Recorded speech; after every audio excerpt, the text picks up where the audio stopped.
Amigos, este episodio vamos a hablar sobre un tema interesante que ha sido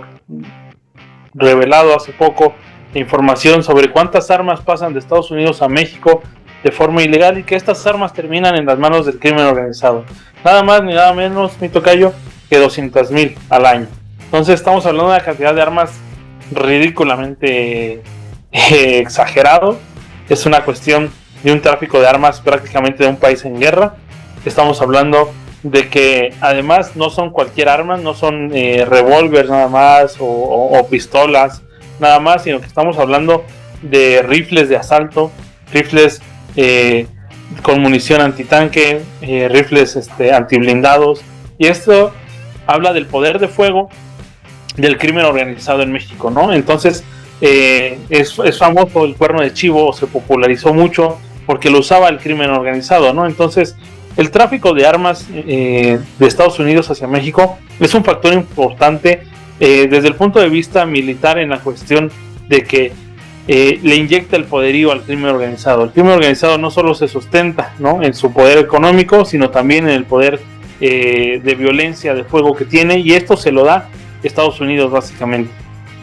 No es casualidad que haya salido, también es por las presiones que hay entre la cuestión migrante, entre el embate que hay con Donald Trump, entre la presión que quiere tener Donald Trump por los aranceles y el flujo migratorio, y en esta temática se dio esta información y que revela básicamente que Estados Unidos no hace prácticamente nada por detener este tráfico, que el informe revela que pues el grueso de los compradores en Estados Unidos lo hace de forma legal, no es una cuestión como del narcotráfico que es totalmente clandestino e ilegal, sino que simplemente es una población en su mayoría masculina, adulto joven, que va, compra sus armas en casas de empeño, en armerías, y que simplemente se las da a una red de traficantes, y que esta la hace aparecer en México varios años después, ¿no? De alguna forma misteriosa. Resulta que esa arma fue comprada legalmente, que fue comprada por alguien que no tiene aparente vínculo con el crimen organizado, y que pues básicamente no se le imputa, no se le criminaliza, no tiene cargos contra él porque pues hizo una compra legal en Estados Unidos, ¿no? Entonces básicamente los gringos están diciendo que es legal armar al crimen organizado, y que bueno, también no hay que olvidar que esto es parte de la industria armamentística de Estados Unidos, que es uno de los pilares de la economía estadounidense, y que está sustentado por todo un lobby, ¿no? Que por ejemplo está la famosa Asociación del Rifle, y que siempre tiene esta disputa de que no hay que regular las armas, y que cada ciudadano estadounidense tiene el libre derecho de comprar y tener un arma en casa, ¿no? O sea, yo dudo mucho que alguien pueda usar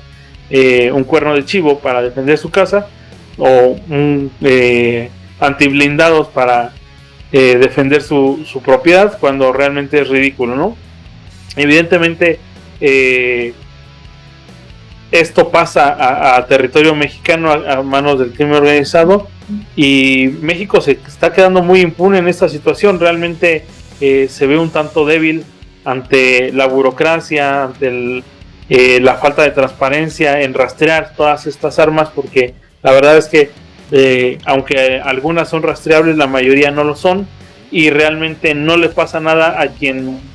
compra un arma y esta arma termina del lado mexicano. Entonces estamos hablando también de que Estados Unidos solventa mucho esta cuestión del crimen organizado en la cuestión armamentística, y que bueno, la máxima que ya habíamos comentado en algunos programas, mi tocayo, donde Estados Unidos pone el dinero, las ganancias, y México pone los muertos, ¿no? Y parece que esto se sigue manteniendo en la cuestión de las armas. Realmente Estados Unidos no tiene mucho interés en regular esto. La mayoría de los estados fronterizos sigue con el tráfico anual de 200,000, y estamos hablando de Texas, Arizona, California, que llegan a Tamaulipas, que llegan a Sinaloa, que llegan a Chihuahua. Entonces pues Esto, mi tocayo, la mayoría de las armas va a seguir llegando de Estados Unidos para el crimen organizado, y esto no tiene cara de que se vaya a detener, porque pues al respecto ningún gobierno estadounidense ha tenido siquiera la intención de detener el flujo de armas hacia México. Es una cifra alarmante, 200,000 armas que entran de manera ilegal, de la gran mayoría de asalto, poderosas, como lo mencionaste. Y para dimensionar la gravedad de esta información que ya reconoció el Departamento de Justicia, es decir, el gobierno de Estados Unidos, esta cantidad representa prácticamente como si armaras a todo el ejército mexicano cada año. Hay que recordar que las Fuerzas Armadas están conformadas por 285,000 elementos, es decir, prácticamente con esas armas que entran de manera ilegal a México estás cubriendo el 80% de las Fuerzas Armadas que legalmente están establecidas aquí en México, y esto nos pone a dimensionar la gravedad con la que nos estamos enfrentando como país, en donde si tenemos este flujo de cantidad de armas que abiertamente están disputando el control territorial de los grupos de crimen organizado, que están teniendo el control político y económico de muchos municipios, regiones o estados, esto habla de las grandes problemáticas que vamos a tener como país. Y este análisis quiero que hagamos perspectiva que ese flujo de armas que llegan al año evidentemente va a poner en tela de juicio la capacidad del Estado mexicano para poder cumplir una de sus principales funciones, que es la de brindar seguridad. Entonces tenemos 200,000 soldados armados por parte del ejército y la marina, tenemos otros 200,000 por parte de la Guardia Nacional, pero si ponemos a comparar evidentemente el flujo de armas, pues nos vamos a poner a pensar la capacidad de fuego que tienen para poder combatir a las estructuras formales de poder policíaco que operan actualmente en México. Y hablamos de las Fuerzas Armadas, es decir, instituciones que tienen la capacidad, legalmente hablando, de poder utilizar armas de asalto, armas de alto valor, lamentablemente lo que voy a decir, de fuego. Pero se han puesto a pensar ¿cuál va a ser la capacidad que van a tener las policías municipales, las policías estatales? Estamos conscientes que para la utilización de armas de uso exclusivo del ejército se requieren un sinfín de procesos, y a veces las armas cortas, que tienen cartuchos limitados, la potencia de fuego de las policías municipales y estatales no son nada ante estas armas que este mismo informe reconoce que están llegando al cártel Jalisco Nueva Generación, que está llegando al cártel de Sinaloa y otras organizaciones que operan a lo largo de todo el territorio nacional. Esta situación es problemática y lo quiero dimensionar con hechos históricos. Anteriormente en México, durante todo el siglo XIX, todo el siglo XX, las diferentes facciones armadas y políticas que querían tomar el poder político tenían en mente, en términos estratégicos, siempre tener acceso a armas para la conquista del poder político, y la gran clave era la capacidad que tuvieras tú de convencer al gobierno de Estados Unidos para que te vendiera armas. Entonces, tanto que defendieras un proyecto tanto federal o centralista, que defendieras un proyecto de república, un proyecto de monarquía, una dictadura o un modelo de gobierno democrático, la clave siempre resultaba para sostenerte en el poder político, en la capacidad que tenías tú de comprar armas. Y los únicos proveedores de armas o eran los europeos o evidentemente era nuestro poderoso vecino en Estados Unidos. Ahora, hemos hilado esto con otras posiciones de análisis aquí en el programa de Vínculo Político, de que en términos de perspectiva política ya tenemos muchos programas mencionando que los grupos del crimen organizado están haciendo la función de grupos paramilitares que en su momento, si le conviene a la élite política y económica, van a desestabilizar al país. Y si ya tenemos comprobado que se han mencionado informes que el crimen organizado genera aproximadamente 375,000 empleos al año en México, y que tiene la capacidad de suministrarte cada año 200,000 armas, pues eso habla que en su momento, cuando estas élites políticas y económicas tomen la determinación de que necesitan desestabilizar a un gobierno mexicano o dividirlo o simplemente fraccionar las partes territoriales que componen nuestro gran país, pues tenemos los terrenos fértiles para que se pueda dar una inestabilidad política, se pueda haber divisiones territoriales, y sobre todo este tipo de armas hoy en la actualidad, ya sin hacer perspectiva, son las que se utilizan para cobrar derecho de piso, para extorsionar, para trata de personas, para secuestrar, para evidentemente cualquier tipo de violencia que le esté generando problemática a la población. Y obviamente esto es algo que nos tenemos que poner a pensar.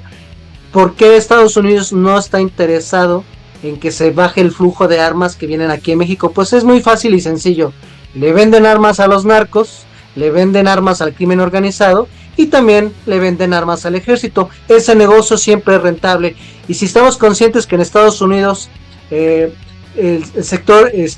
militar industrial es el más poderoso que mueve los hilos políticos y económicos de esa gran nación, pues nos vamos a dar cuenta que, aparte de las guerras internacionales, pues el suministro de armas al crimen organizado es el pretexto perfecto para tener ingresos altos, y sobre todo es el arma política para en su momento, cuando tengas un gobierno rebelde, cuando tengas un gobierno contestón, cuando tengas un gobierno que no está dispuesto a seguir las directrices de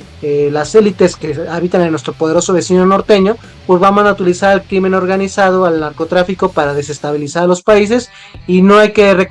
olvidar que Donald Trump, ahora como presidente, está anunciando de que va a iniciar el proceso de declarar terroristas a los grupos del crimen organizado, en especial en el narcotráfico, y eso le permite por ley de que puedan intervenir a cualquier país, aunque no se enoje los países que son invadidos, y ya no se requiere la autorización por parte del Congreso. Esa es la gran problemática, Tocayo, con las armas que lamentablemente ingresan cada año en nuestro querido México. Así es, mi tocayo, ya sea para seguir haciendo una guerra de cuarta generación en México, ya sea para balcanizar el país, realmente el interés del Departamento de Estado estadounidenses claramente tiene la intención de seguir ingresando, inundando el país de armas, y que siga siendo un factor que dependa de ellos y no del Estado mexicano, ¿no? Propiamente algo que sale completamente fuera del Estado mexicano. Entonces, pues como siempre, ustedes tienen la mejor opinión, háganos saber qué opinan en los comentarios y nos vemos la próxima vez. Muchas gracias.